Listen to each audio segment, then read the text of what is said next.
Hello, everyone, and thank you for joining me for another restful episode of true, scary stories to help you fall asleep. Today, we're going to be reading some true creepy encounter horror stories. I hope you enjoy them. I would also like to thank Duchess of Darkness for reading the first story on this video. Her channel will be linked in the description down below. Make sure that you go check it out and give her some support. She does excellent narrations over on her channel, and I think that she really deserves more attention than what she gets on YouTube. So, if you could, make sure you go subscribe and listen to some of her videos. It would really mean the world. Anyways, without further ado, lay back, relax, and enjoy these true, scary stories.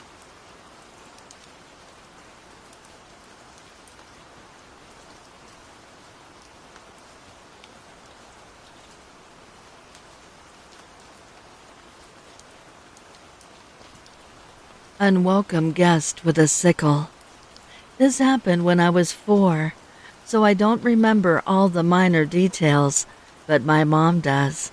And we kind of trace back this whole thing when I suddenly got reminded of it because of reading a similar story.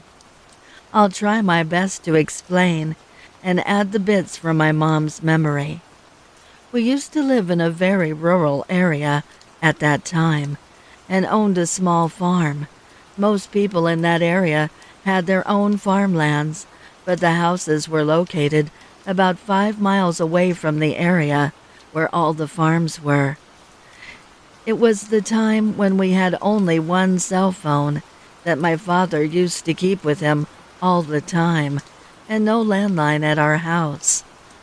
There was a public telephone booth 2 blocks down that a lot of people in the neighborhood used. It was around summer, I think. There was this group of gypsies, and they were notorious for stealing the crops, and would also rob people occasionally, especially women working alone at the farms. My father had a regular job besides managing the farms, so he'd leave very early and would be back late at night. Normally, my mom would manage the farms by herself, but since the gypsies were going around robbing people, she stopped going there for a while, and I was also very young then. Most people in our neighborhood worked at their farms, starting early mornings till evenings, so our neighborhood was pretty desolated during daytime, except a few people 3 to 4 blocks down to our house. Mom was very careful about locking the main doors and windows, so there wasn't much to worry about. My Gramps from Mom's side was visiting us one of these days, and he's like a very tall, big guy. I was playing in the dining table, my back facing the main entrance, and Mom was in the kitchen, while Gramps was inside the guest room, since he just arrived, maybe changing or freshening up. The thing was, Mom forgot to lock the main entrance after Gramps came in and had no idea about it.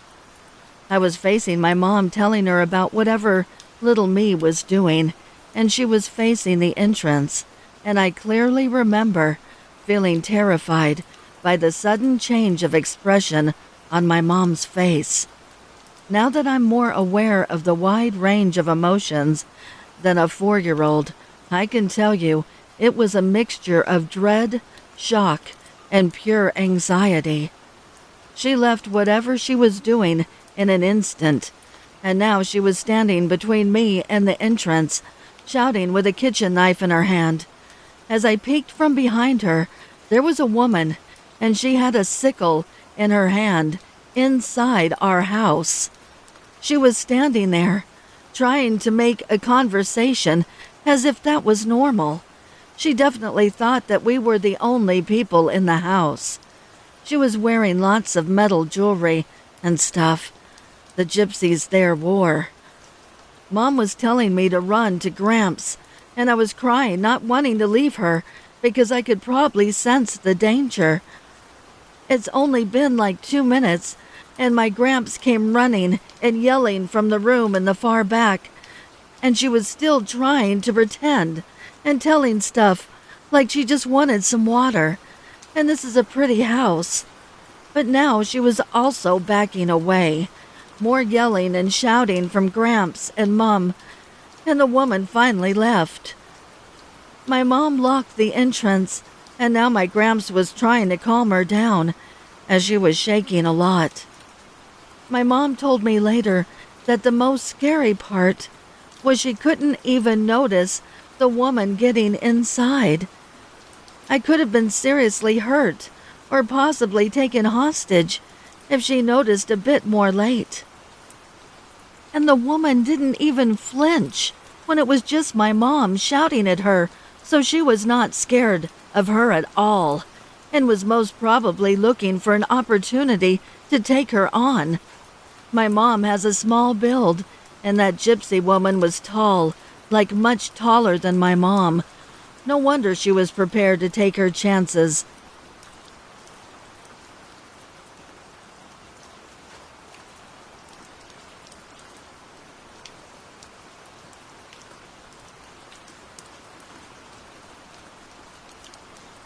Probably like 20 minutes ago, my apartment building fire alarm went off. I gathered my cat and purse and headed out the door. Right outside my door was a young man walking into the building with a DoorDash bag / sleeve. Like those pizza terminal sleeves that Domino's delivers with. He tries to stop me as if I'm leaving my apartment. I said, I didn't order DoorDash. He's holding the DoorDash bag weird, like he's about to unzip it or something. Maybe I'm paranoid. He motions me to follow him. I tell him if he wants me to tell me something, then he's got to come outside, because I'm not standing in the middle of those blasting alarms. My poor cat. He keeps trying to motion me and says I set the alarm off. I immediately leave the apartment building and walk out to the parking lot. He's still following me and trying to get me to follow him inside the building. Police car has already shown up. Usually one sits around our apartment complex at this time of night. So I go to tell the police officer about what I just encountered. He goes to investigate and look for him. Can't find him. He's not anywhere in the entire crowd that evacuated the building. What could it possibly have been? Am I paranoid? I've been in a scenario where someone tried to lure me and act cool about it. I ended up being assaulted. I understand that was dumb on my part. I was very young and had no clue how evil the world could be. This just kind of reminded me of that.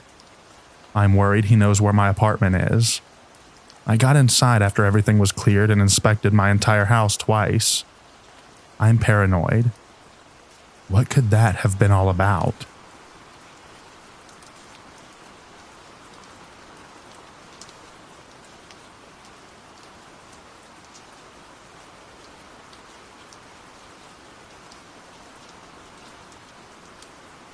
This story takes place all the way back in October of 2016, when I was a freshman in high school. During my freshman year, I met this boy named Elijah, and we eventually ended up dating. We were both new to the school. We first met each other at orientation, but we didn't have any classes together. It was now October, and it's been a month since we started dating, and the relationship was going pretty well. I thought he was a good person, but he later on showed his true colors. One day when I was in class, I had to use the bathroom. I raised my hand and asked the teacher to go and excuse myself, and she said it was okay. As I was on the way to the bathroom, I saw Elijah in the hallway. We both smiled at each other and gave a small smooch to one another. I asked him what he was doing out in the hallway and why he wasn't in class.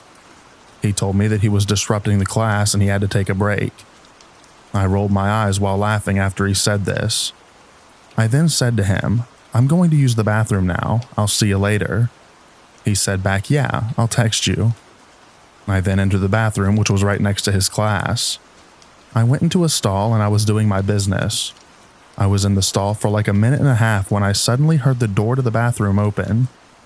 At first, I figured it was someone who was the same gender as me that had to use the bathroom as well, but I spoke too soon. I then heard this person open the stall right next to the stall that I was in. As I was still my you-know-what, I didn't even look down. I just looked straight ahead in front of me. As I was doing this, I felt a hand touch me. I looked down to the right to only see the haunting sight of Elijah giving a sinister smile as he was the one who was touching me. I screamed bloody murder and pulled up my skirt right away while I was running out of the bathroom. I completely forgot to wash my hands. Elijah didn't even follow me. He just stayed where he was. I was sprinting like Usain Bolt all the way to the principal's office. I then got to the principal's office. Right away as the headmaster saw me, he looked really concerned if he knew something was wrong, because I was bursting out crying. He asked me what was wrong. I told him everything from when I was going into the bathroom and when I bumped into Elijah outside the hallway because he got kicked out of class, to the moment that he intruded into the women's restroom and violated my personal area. I could tell by the look on his face that he knew that I wasn't lying. He told me that I can go home for the rest of the day because he clearly saw that I wasn't in the right mindset, and he also said that he'll speak to Elijah. The next morning, I was called into the principal's office while I was in the middle of my first class. I then arrived there and sat down. The headmaster then spoke and said that Elijah had been expelled from this school. He also told me that it wasn't his first time that he had been expelled. I found out that he had previously gotten kicked out from his last school for harassing many women. I felt queasy, and I was flabbergasted just hearing about this. Not too long after we wrapped up our meeting and I went back to class. I was able to complete my high school life without any other issues. People like Elijah never change. If any other woman ends up dating him, I feel very sorry for you.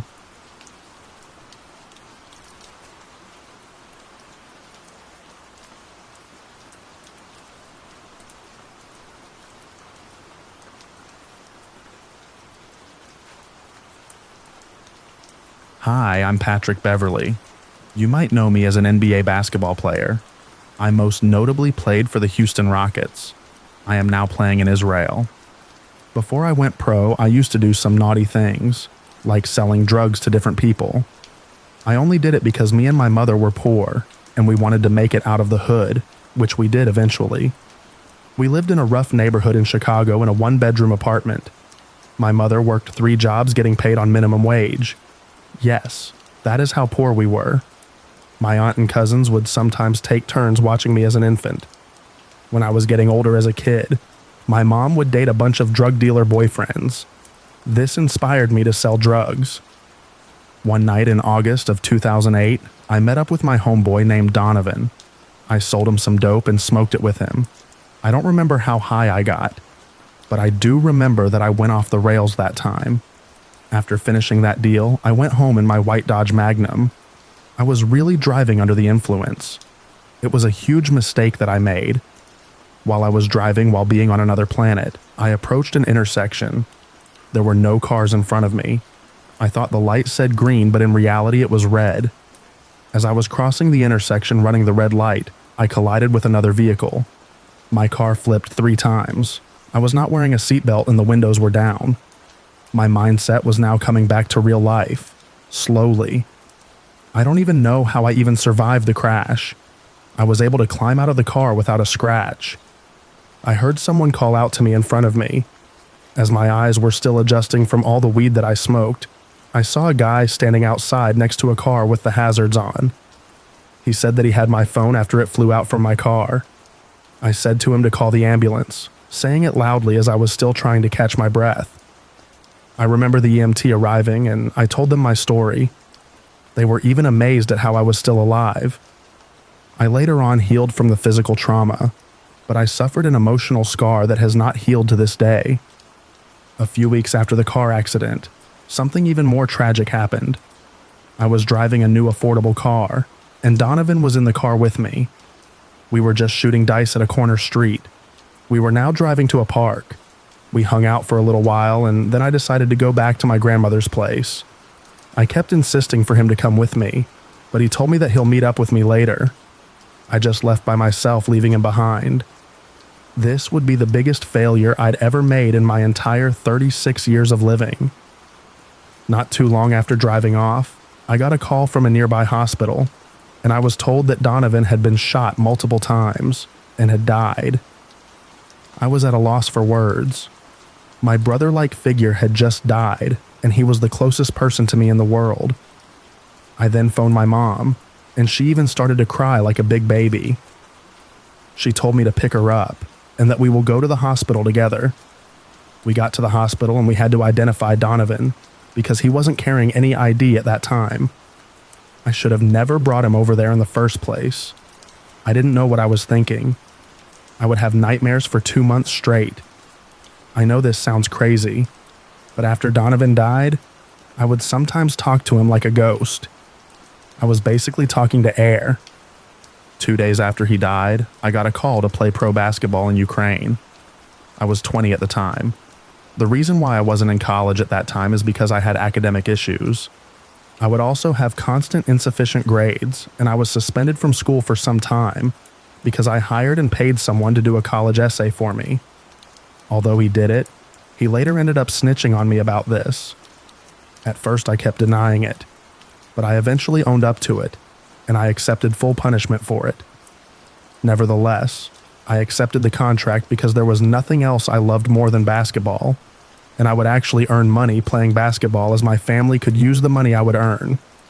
I also did this for my homie Donovan. He would have wanted me to keep going, no matter what happened.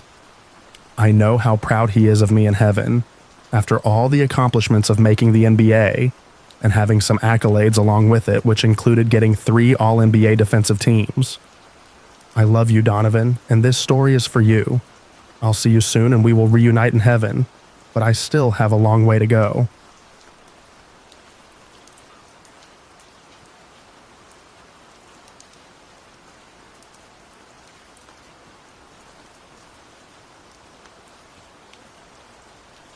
Back in 2023, me and my partner were both living at his mom's house. Most days we'd get home from work, about 5 p.m., get dressed, and then we would go to these woods in the hills just outside the town we live in. For context, these woods as a whole are 12 miles long and 4 miles wide. There's breaks in the woods of farmland and fields creating separate woods over these hills with different names. You can walk through these woods if you want. There's paths winding through most of the woods as trails, and if you want to walk over the span of hills, from one side to the other, you can if you really want to. Just most of it's through the woods and uphill if you're coming from the south. The one we always went to is called Wind Down Woods. So me and my partner would go to these woods nearly every day after we finished work just to go for a walk, or a smoke, or both. We went about doing our usual routine, walking around and talking about our days, following the trail in these woods that loops around a large set of trees, with more around you on the outside. Would kind of look like a messed donut, from bird's eye view, I guess. We were walking on the path that takes you back up towards the top of the woods. That path also takes you down towards the car park, once you get to the meeting point of all the paths. When we see this man in the distance walking down the path at Point B are one of the trails that just goes up into the woods beyond Wind Down. We've still got to get to the meeting point of all the paths to get back to the car. At this point, he's pretty far away from us still. But I had a bad feeling, because the first thing I noticed about this man when we got closer was that he was wearing office shoes and carrying a pair of hiking boots, whilst seemingly on a walk in the woods. We were talking about this as we were walking up and laughing about how strange it was. The guy was walking faster than us as he was going downhill, and reached the meeting point of the paths a few minutes before we did, but we could see him the whole time. When he got to the meeting point of the paths, all he did was stand there. He didn't do anything. He just stood and was looking around. I had a really bad feeling at this point, as he didn't even look like he was lost. He just looked like he was waiting for something. Me and my partner were pretty weirded out at this point, and were thinking about turning around and heading back down into the woods and go back around the long way, just to get away from this guy's weird vibes. In the end, we decided that walking back down into the woods would ultimately look way too suspicious, as the man had definitely seen us walking up the path towards him, the same time we'd seen him walking down. So we just kept walking up. The whole time this guy's still just standing there, looking around with these shoes in his hands. Having no other choice than to walk past this guy to get to the path down to the car park, we went up and past him. Getting close to him, I saw something that worried me more than it weirded me out. The guy had a backpack on and there was a handle coming out of. 100% the handle of a hammer or an axe. I knew it couldn't have been else. He hadn't been on a phone at all the whole time we'd seen him, not even when he was just loitering around. Just more and more stuff adding up and freaking a man out. As we walked past him and started down the path towards the car park, the guy decides he now knows where he needs to go without getting a phone out or a compass, nothing, and starts walking down behind us. At this point, I was freaking out, and so was my partner, who doesn't usually get paranoid about stuff like this because I do it all the time for no reason. But this guy was not right. There were no other cars in the car park out mine, so he had no reason to be walking there. We were walking as fast as we could without running away from this guy. After what felt like a lifetime, we got to car, locked the doors and drove off. I didn't even look back. To this day, I think about that guy and how strange he was acting. But then again, I think about how strange we were probably acting, and maybe the poor guy was simply on a walk. Cut to just the other week, and me and partner are at our friend's house for their birthday, just hanging out, meeting their other friends we haven't met before, having a blast. But as usual with every small group hangout, it got late, and we started talking about weird experiences we'd had and spooky encounters. Obviously, we told everyone about our encounter with this really strange man in the woods. A couple of the girls at this hangout work at a reserve called Fine Court. It's one of the woods in the hills I've been talking about. They seemed pretty rattled by the story we had told, and said that they had one that would make it worse, but they had to tell the group now. Plus, we needed to hear. One evening at work, E was on a closing shift with her manager, and they'd been cleaning up the cafe and doing final checks, when E's manager tells her that he's good doing the rest by himself, and that she can just go home. Who doesn't want to hear that? So off she goes to her car. Sits there for a bit to chill and roll and cigarette before driving home. Later that night, she gets a text saying, "Don't ask, just don't come into work tomorrow."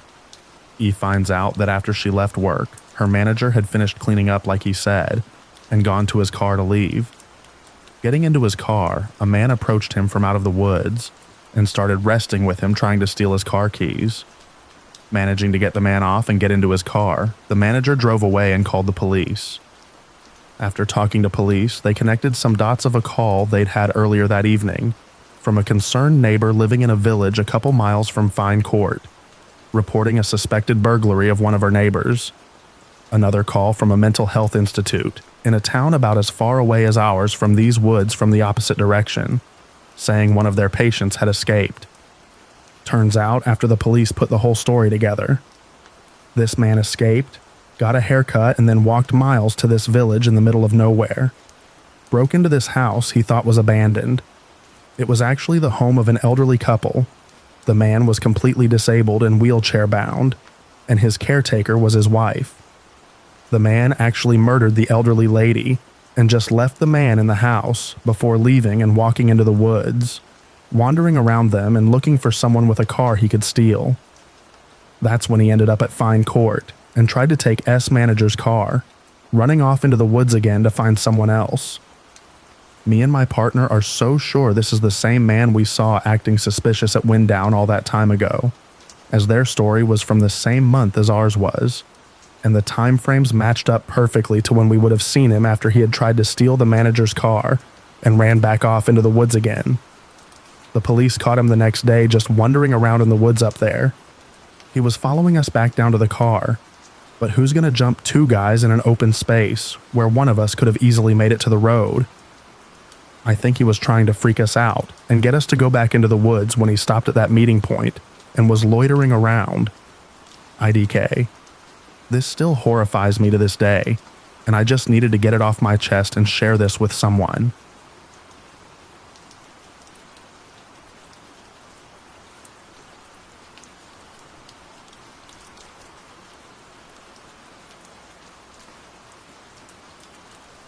I'm a property manager and 1 year postpartum, so I returned to my company part-time. This is fun because I get to float around to different apartment communities who need help and just help where needed.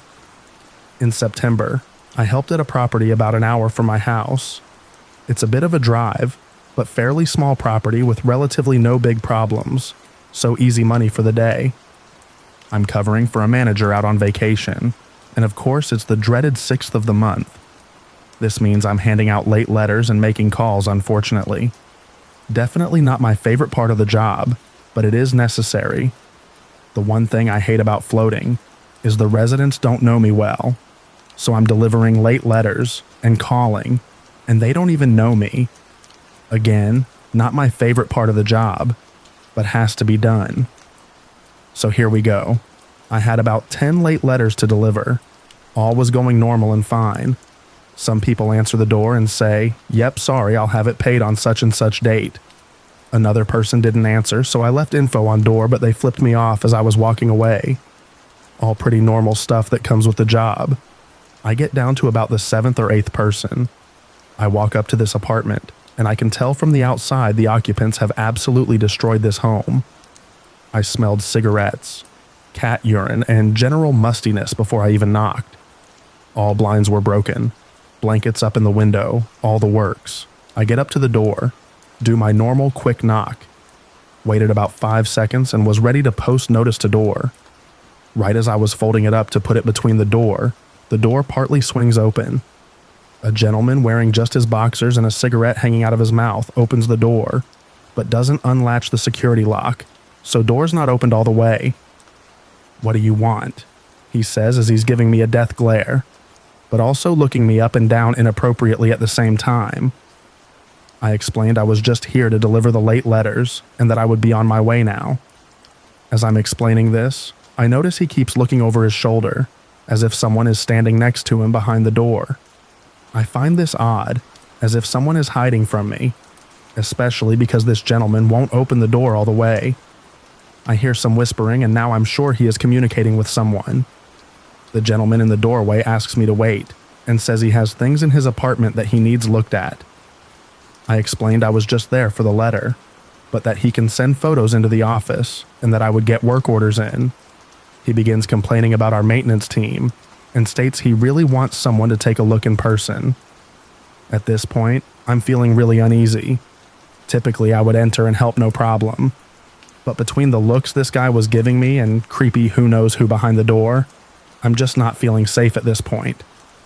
I defer again, trying to make myself sound unimportant and just say I'm just a floating person. I can't do anything without manager approval when she gets back, so really there is no point. At this point, something catches my eye upstairs. I see a window blind move. I notice 2 additional guys upstairs who are both staring down at me. I'm so uneasy I could be sick at this point. I tell the gentleman that I won't be entering without maintenance or the property manager present, due to it being an ongoing maintenance concern, and there not being much I can personally do. He looks annoyed and finally slams the door in my face. I get back to the office and grab the maintenance supervisor for the property to chat things over regarding this encounter. The maintenance supervisor explained to me that there used to be an old man who lived in that apartment, but then his son took over lease after he died. He told me he's noticed a lot of strange activity in individuals around that home since the dad died, but he hasn't personally witnessed anything illegal yet, so he's just let it go. He explained they plan to make them move when the contract is over, due to condition of the home alone anyways. While I cannot prove something horrible was going to happen if I entered the premises, this is by far the creepiest encounter I have had in property management in 7 years.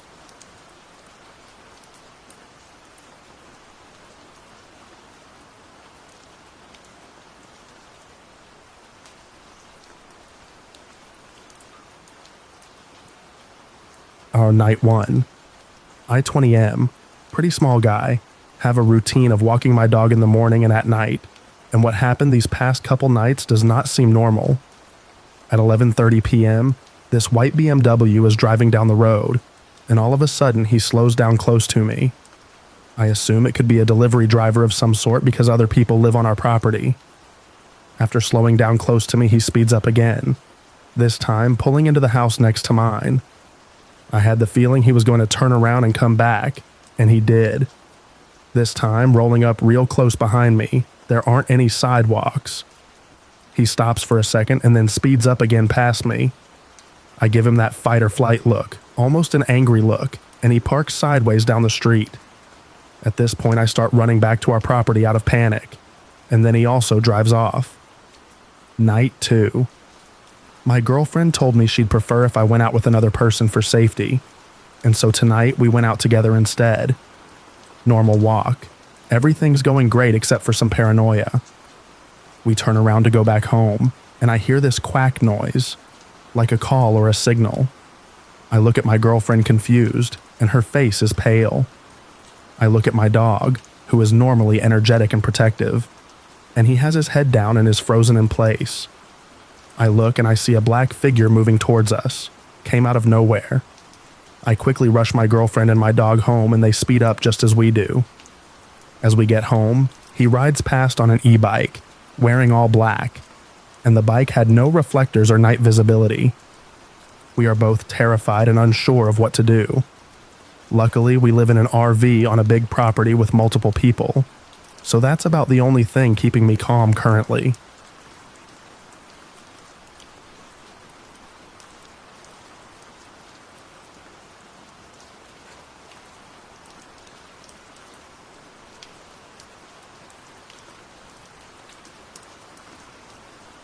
So I was picking my daughter up from her nursery with my newborn in a baby carrier attached to me.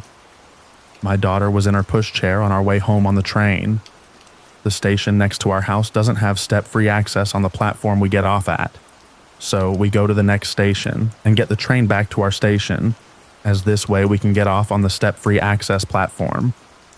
As I got to the station after my home station, we were getting off the train, and this guy suddenly lifted my daughter's pushchair up, as if to help us get off the train, but it wasn't necessary. I was a bit confused as we didn't need any help.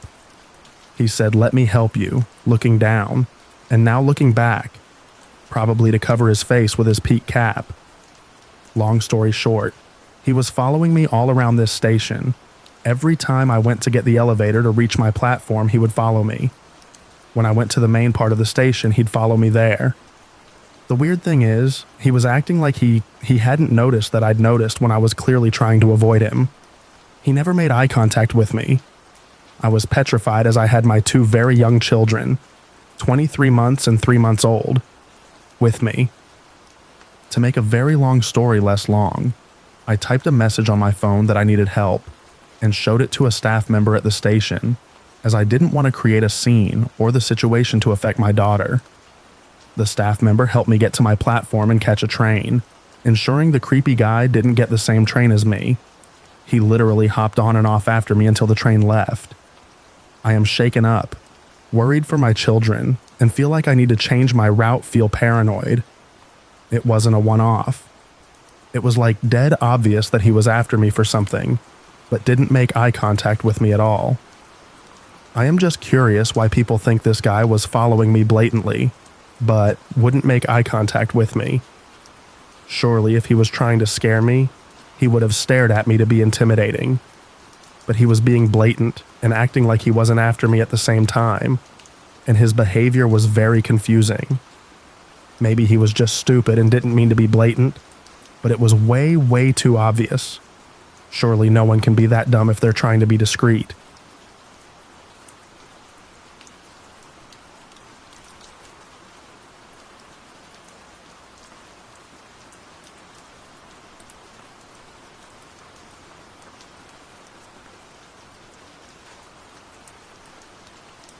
I, a 21-year-old male, live in an area with moderate crime. About a week ago, I was walking to my car, about to drive to my girlfriend's house.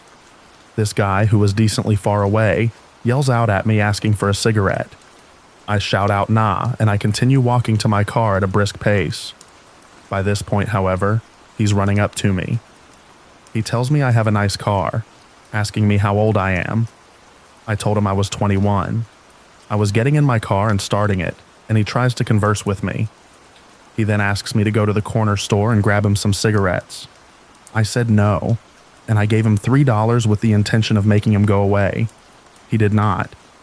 He asks if I do any drugs, and I told him no. He said he was trying to get away from that stuff. I was all like, that's cool, bro. He told me he was trying to get away from people from the hood. Let it be known I am a scrawny white guy, 6'0", average build. Then he tells me his name and asks for social media and such. I told him no. Then he asks for my phone number. He's then trying to make me hang out with him and go out with him. In the heat of the moment, I made the error of giving him my phone number. I do regret doing that. Maybe he's just a friendly guy, but this guy gives me the creeps. Later that night, he texts me, and I don't answer. Then he texts me again from a different number, and I didn't answer that either. 5 days later, I encounter him again when I come home late at night, and he runs up to me again. He's asking why I haven't responded, and I said it must have been a glitch or whatnot. He's talking about jobs and whatnot, and he told me he's trying to be my friend. I feel like I was obviously nervous and apprehensive. He was repeatedly asking to hang out with me, and I was giving various answers to that, ranging from maybe I don't know to I'm busy. I am not actually terribly busy. I don't work many hours. I hang out with my girlfriend at my apartment every afternoon. He's probably able to see my car in the lot on most days. I told him I can't hang out in the afternoon as I am busy. He may have good intentions, just trying to make new friends, but I feel as if this man is way too forward. The next day, which was yesterday, he FaceTime called me 6 times in total from both of his numbers. He texted me today as well and called me on FaceTime again. I let all of the calls ring until they stopped. I am pretty adamant about not being his friend, but considering he lives right near me, I don't know how it's going to pan out if I tell him straight up. Update. So I haven't seen or heard from the guy ever since. I've been purposefully avoiding him, watching my surroundings each time I go out there. Another strange thing happened about 4 days ago when these 2 guys who exited their car motioned at me when I was driving off, and when I ignored them, they yelled "hey" and actually ran after my car. I sped off. I have bought pepper spray to protect myself just in case. I have noted the plate number, and I have notified the leasing office of this event.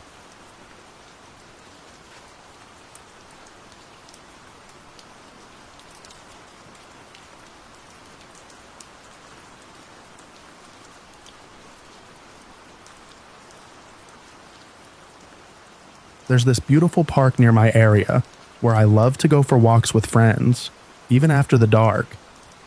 We often hang out in the parking lot too, but I've had creepy encounters there 3 times now, and definitely not going back. I'm torn whether I should involve the cops or just let it go, as confronting the creepy man seems like a bad idea. You never know what they're capable of. Instance 1, October 2023. I was hanging out at the park with friends, and around 11 we decided to head home. My friends took off before me, and while I was sitting in my car checking my phone, I noticed a guy in a beanie walking toward me in the rearview mirror. I freaked out and started searching for my keys, totally forgetting they were on my lap. Instead of coming straight to my car, he moved to the left side, about 10-15 feet away, and crouched down to get a look inside. He kept doing this, taking few steps towards me each time. My car isn't tinted, and with my phone's bright screen, he could definitely see I was inside. After a few seconds, I finally found the keys, started the car, and when I looked to my left, he was gone. I glanced back and didn't see him anywhere. I figured he must have wandered off into the woods. Instance 2, October 2024. Close to midnight, it started to lightly rain while my friend and I were at the park. So we headed to the parking lot and got into her car, which was in a corner spot right next to the woods. The windows were all pretty foggy, so we couldn't see much around us. While we were just relaxing and talking about random things, I looked at my friend and saw the edge of 2 hands on the driver's side window and a pair of eyes peering in, basically someone looking inside. I'm not sure if I screamed or just pointed, but he backed away. We wiped the fog off the window and saw a man in a beanie walking into the woods. We were way too freaked out to drive away or get out of the car. We were just shaking. We cleared the windows and kept looking around. There were only about 4 cars all over the parking lot. A few minutes later, we noticed one of the cars leave. It was a Jeep that I often see there. I'm not a car expert, but I love Jeeps, and whenever I see one, they catch my eye. I've always admired that particular expensive-looking Jeep whenever I spotted it in that parking lot, which is why I also noticed it would often leave the lot and come back after a while, but I never thought much about it. Funny enough, that night the Jeep came back as well, drove around the entire parking lot with its high beams on, and then just left without even parking. My friend and I left the park shortly after. Instance 3, October 2024, 4 days after Instance 2. So by this point, I had already told quite a few of my friends about this creep, and we were all curious to know if this was a regular thing. A few of us decided to take the most tinted car in our group and just sit in the parking lot to see if we can find out more about this. Yeah, I know, it probably wasn't the smartest idea for 5 girls to go out there, knowing that there's a creep around. But we planned to stay in the car and only hang out while there were other cars in the lot. Long story short, we spent a bit over an hour there, and the same Jeep showed up 4 times. The first time, the Jeep was parked near the exit. Someone got out, walked through the field and into the woods. A few minutes later, we saw a man, no beanie this time, lurking near our car. We had parked it in the same corner as before on purpose. It freaked us out, and we started screaming.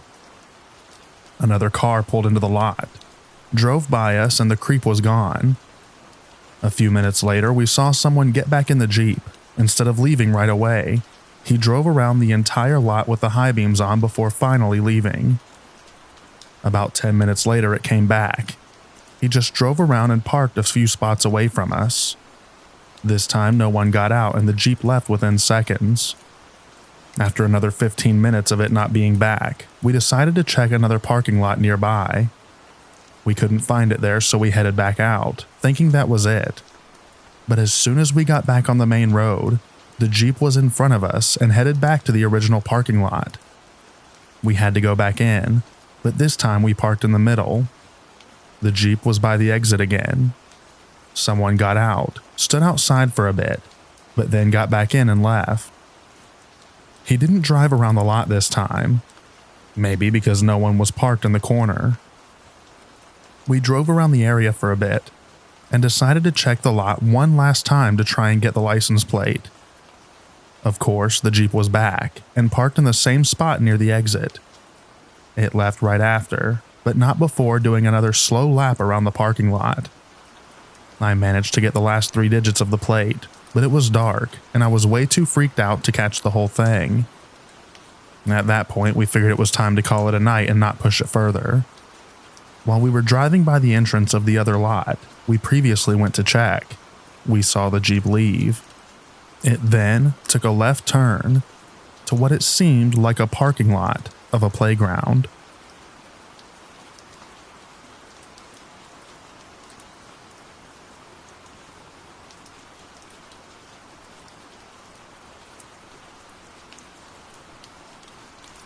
This happened to me last month when I was in the city. I was waiting for the bus on the city's plaza when a guy walked up to me from behind, startling me. He then proceeded to stare at me as he was walking around me and blowing kisses at me as he would repeat the same words, beautiful and pretty, while holding my gaze insistently with a crazy smile. Thankfully, the bus came, so I ran inside. Now, that wouldn't be so unusual for me since I'm a girl, so I'm used to seeing weird men, sadly. So then I did what I do during the day, and I'd say about 5 to 6 hours later, I took the bus back to the plaza and start to walk to my other bus stop that leads me home.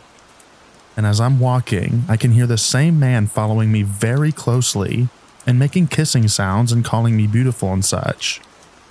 It freaked me out to think that that man waited literally hours for me to come back to the same place, just to follow me around until I ran into a crowded area. And he was walking away from me after seeing I found a crowd. He kept looking back and circling around the area, staring at me. I'm lucky it was during daytime, but it still freaked me out so bad that I can't go to the plaza alone anymore.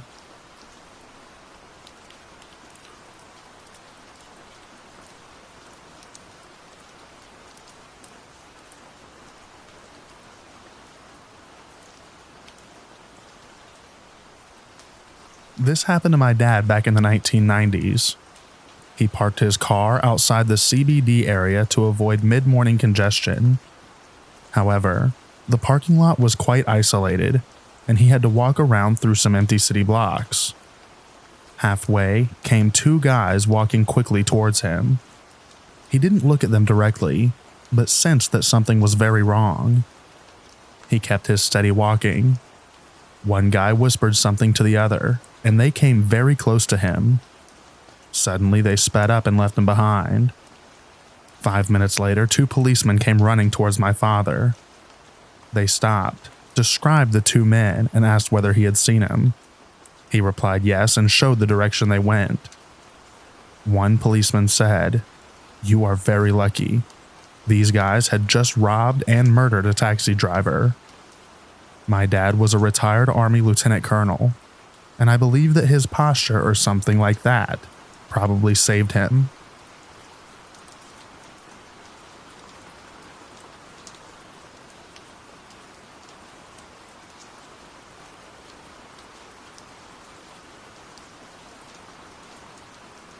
I am a 28-year-old female, and I live in a small, seemingly safe but not so aesthetically nice subdivision.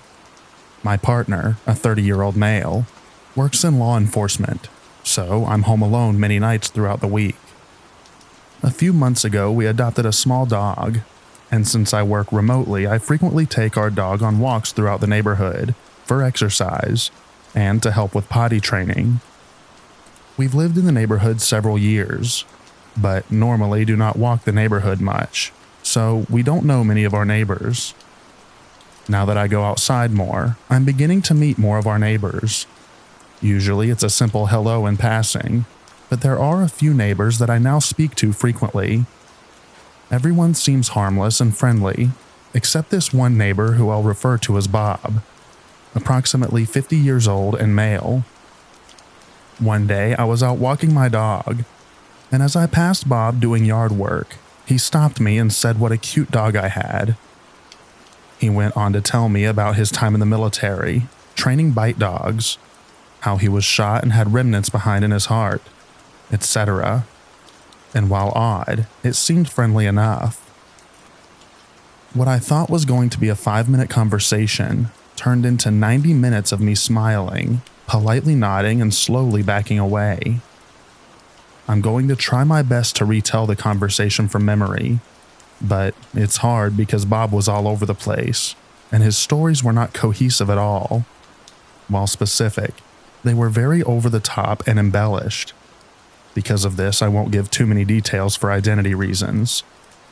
Essentially, he went on to talk about how rich and important he is, along with his family, yet he lives in a mobile home. He said he's so important that he had every presidential cabinet on speed dial, that the government has flown him around the world on Apaches to do top secret missions, that his family has gotten away with murder, and it's been swept under the rug by the government, that even Googling his name would have the authorities sent to your door for questioning. He said he used to be in construction and did masonry work for a bunch of celebrities and still hang out with a lot of them. He said that he speaks 7 languages, has a black belt in martial arts, and wrestles alligators. He asked me to feel his arm muscles and lifted up his shirt to show me his scars. I could literally go on and on about all the crazy and incoherent things that he said. At this point, I chalked it up to the ramblings of someone not mentally okay. It took a turn when he asked, "Your old man is a cop that lives down the street, right?" I wish I wouldn't have made the mistake of saying yes. As a woman, it can be hard to set boundaries with people like this for fear of confrontation or things escalating. Bob proceeds to tell me how his son, who turns out went to high school with my partner and my partner don't get along. He said he thinks it has something to do with my partner's and his son's baby mama, as Bob put it. For context, my partner and I are high school sweethearts, and we never really spoke to Bob's son as he was in a different grade than us, and we certainly haven't spoken to him since graduating. Neither of us know the mother of the child. Bob also started making comments on my hair. It's red and often fetishized, and asked me to take my sunglasses off so he could see my eyes. He said that I reminded him of an old neighbor that he used to have, and he also said that I reminded him of his daughter. He kept saying, "You're a pretty girl," and remind me of my insert Bob's daughter's name here. He then proceeds to tell me about all the hot women that he slept with, and how he's been to court for over 50 paternity tests, and wants to know if he might be my dad. I'm not originally from this area, and my parents have been together for 33 years. There is no way that Bob is my dad. I'm sure I'm leaving a bunch of stuff out, but you get the gist. I finally was able to make a break for it, finished my walk and headed home.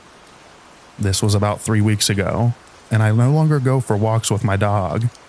I take him to a park or a friend's house. Since then, Bob has come to my house and knocked on my door 3 times. The last time being today. I obviously did not answer the door all 3 times. The past 2 times my partner was not home, and today my partner was sleeping. He's a night shift worker, so sleeping during the day is normal. I'm honestly a little freaked out and not sure what to do. My plan was to keep ignoring him, but I'm afraid that it will escalate, or I will run into him outside, since I still have to take my dog out to go to the bathroom. My mom wants my partner to go talk to Bob to see what his problem is or what he wants. I think that that's a bad idea. Please let me know what you guys think. Do you think he's harmless and a bit mentally unstable? Or do I have something to worry about here? Update. I looked him up on our county's clerk of court's website, and wow, he has a very long rap sheet dating all the way back to the 80s to present day. It started off with traffic infractions, careless driving, running stop signs, etc., but quickly escalated to possession and dealing of meth and cocaine. Several charges. Charges of soliciting prostitution, 2 charges of kidnapping, and tons of battery charges. Aggravated assault with a deadly weapon, grand theft of firearms, burglary, burglary with a firearm, domestic violence, violation of a protection order. And that's all I saw before I had to stop. I even thought that maybe I was looking at the wrong person, but I confirmed the full name and date of birth. I am definitely going to do some more digging on Bob.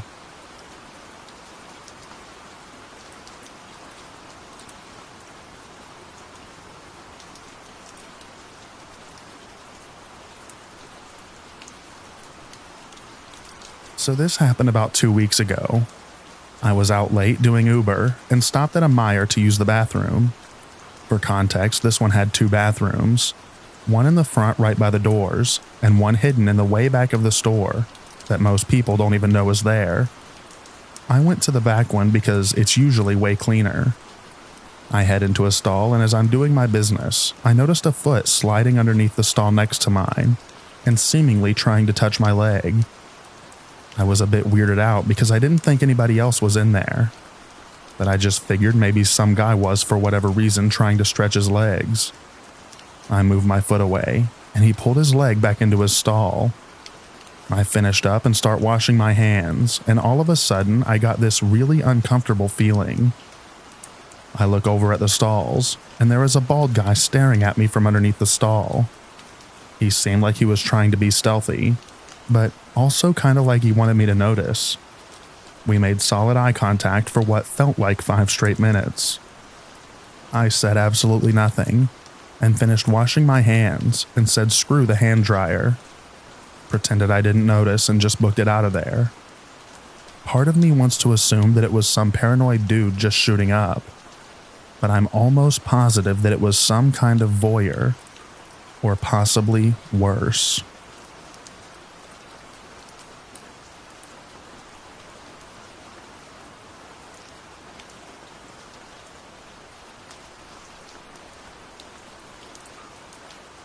Thank you so much for listening to all of the stories in this video. I hope you enjoyed them. I also hope that you enjoy the extra rain at the end. Get a good night's sleep, everyone, and I'll read to you in the next video. Bye-bye now.